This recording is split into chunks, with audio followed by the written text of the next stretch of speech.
Welcome back to another session on physical sciences.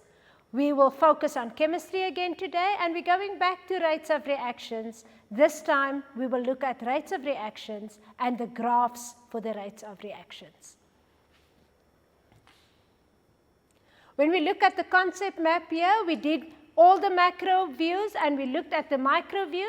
But what we're going to do today is we're going to link everything back into using the graphs and to show us how the graphs of these reactions will look. I just want to grab a pen here quickly.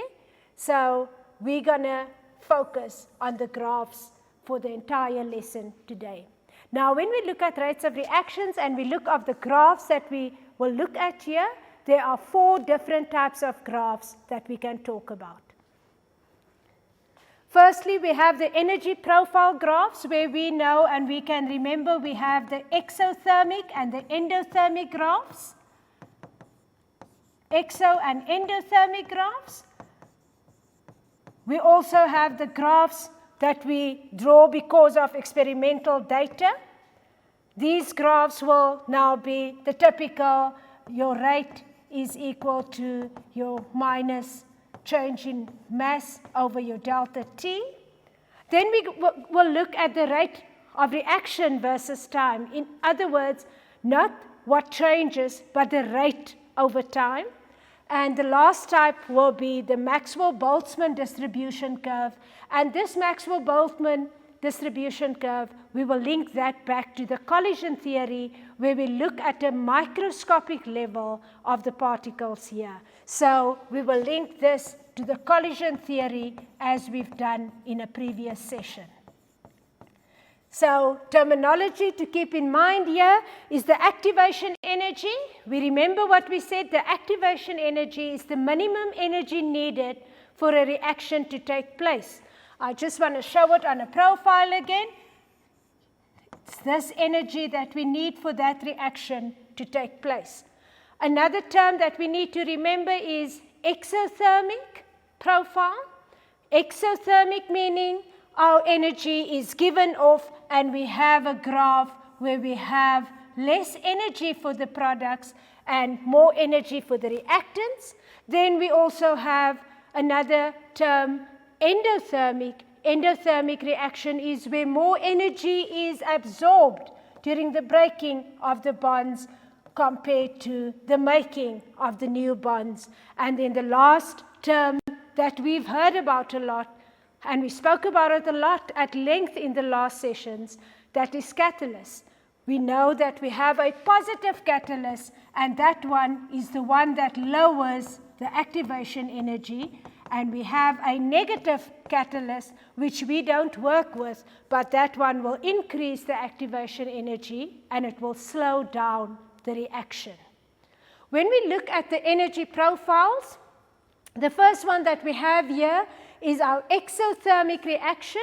And I want to remind you that your exothermic reaction, as per earlier studies, you know that it's the reaction where your reactants absorb more of your energy, and the energy that's absorbed is normally less than the energy that is released. So exothermic reactions will always release to the environment, meaning it gives off a lot of heat. And this is a type of graph for explosions, a type of graph for combustion of fuels.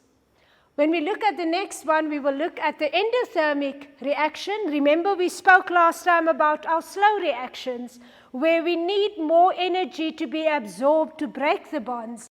And this actually means that we have a bigger activation energy, but the energy being released to the surroundings is then less than the energy needed by the bonds.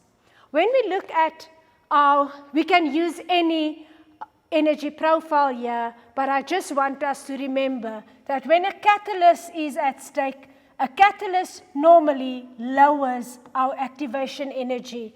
And when that activation energy is lowered, we saw last time that it actually provides an alternative path for the products to form. It's actually a faster path if you think if you do that, you can see that it all happens faster. So a catalyst, a positive catalyst, as we know, actually increases the rate of the reaction. The next type of graph that I would like us to look at is the rate graphs. And these rate graphs, if we look at the mass over reactance graph, this one I would like to explain further.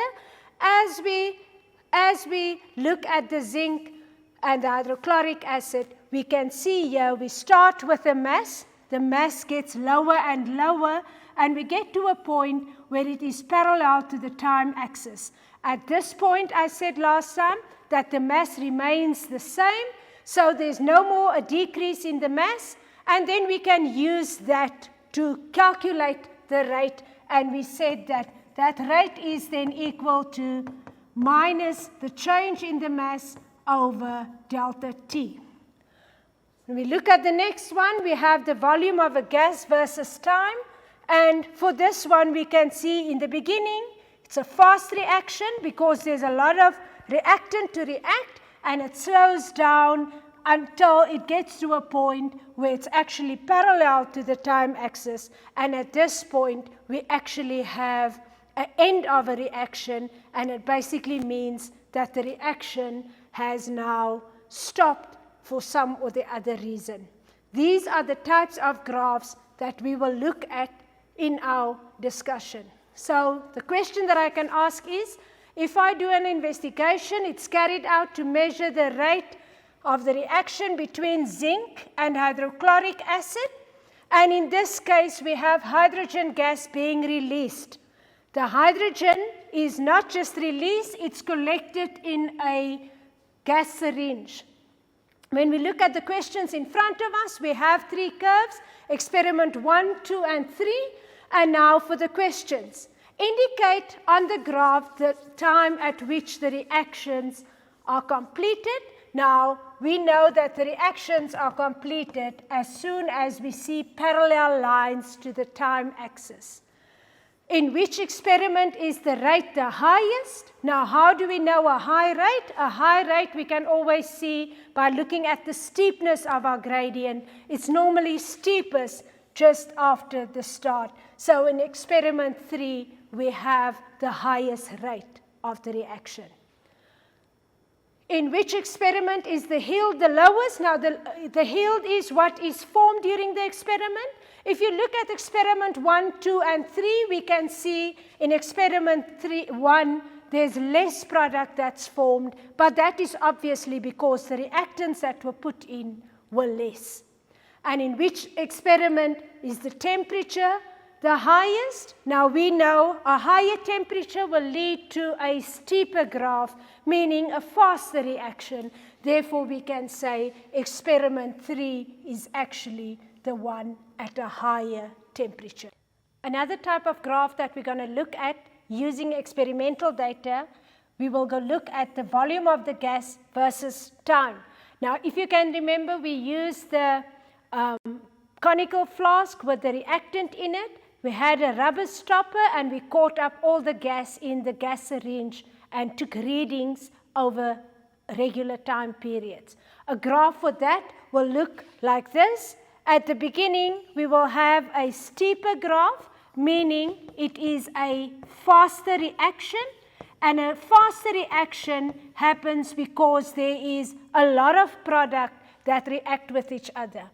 Over time, it becomes less steep, meaning it starts to slow down as we start to use up the reactant. At the end, we have a parallel line to your time axis, and that parallel line to the time axis is actually an indication of your reaction that stopped. Just remember, when your reaction stops, when it's a one-way reaction where the reactants form product, it basically just means that one of our reactants is used up. It can be both, but mostly it's one of the reactants, and it's normally the reactant that is limiting that will be used up. And that will end the entire reaction, because with one reaction short, we cannot have the same product. I would like us to go over and discuss a question now. Right. An investigation is carried out to measure the rate of the reaction, and the reaction happens between zinc, which is a solid, and hydrochloric acid that is in solution. The reaction is represented by the following balanced chemical reaction. Now, as you can see, the zinc, solid zinc, and the hydrochloric acid will form hydrogen gas that will be released during the reaction. But they tell us here that the hydrogen gas is caught up in a syringe. So just to refresh your memory again, this is where we will have to take note of the hydrogen gas over regular periods, how the volume increases with every time interval. Right, so the graphs will look like that. They've got 3 different experiments. Just remember, all these 3 experiments is a representation of having zinc and hydrochloric acid that reacts. The first question here is, indicate on the graph the time at which the reactions are complete. Now, whenever we have a graph, whenever we have a volume versus time graph or a mass versus time graph, you must remember that the reaction, the end of the reaction is represented by a parallel line. So the line that's parallel to the time axis actually indicates that your volume remains the same for a period of time. So indicate on the graph the time at which the reactions are completed. I would say it's more or less at that time that that reaction is completed.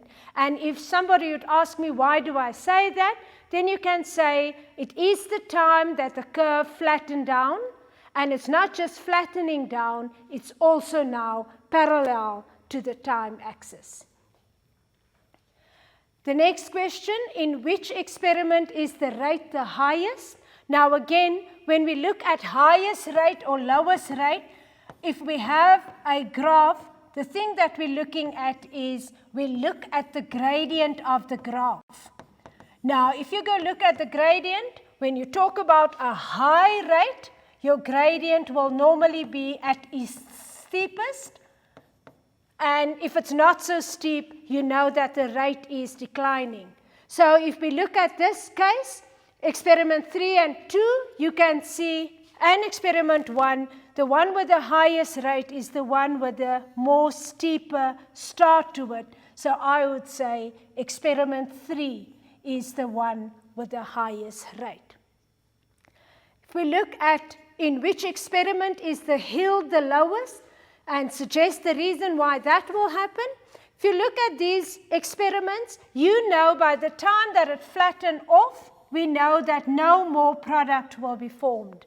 So when we have a flattened off curve, we will have to go look at how much was put in, because the amount of reactant that is put in will determine the yield of an experiment. So in the case where we see experiment 3 and experiment 2, you can see the same amount of reactant has been put in. But for experiment 1, we can see that less reactant was put in, and it actually has a lower yield than the experiment 2 and experiment 3. So why would I say it's a lower yield? For experiment 1, I can see that there is less reactants that reacted over the time. When we look at our next question, just before we go on, remember when we have rate graphs, we always need to go look at the steepness of our gradient. And the other thing that we need to look at is wherever our lines is parallel to our time axis. So, in which of these experiments was the temperature the highest? And you must suggest a reason why. Now, if you look at experiment 2 and 3, you can see we started with the same reactants and we ended with the same product. But because experiment 3 is much steeper in the beginning compared to the experiment 2, we can see the experiment 3 will obviously be at a higher temperature. How do we know that? because when we have a higher temperature, we have more collisions per second, more effective collisions per second, and we know it leads to a higher rate of reaction. And this brings us to the first break. Please go and enjoy.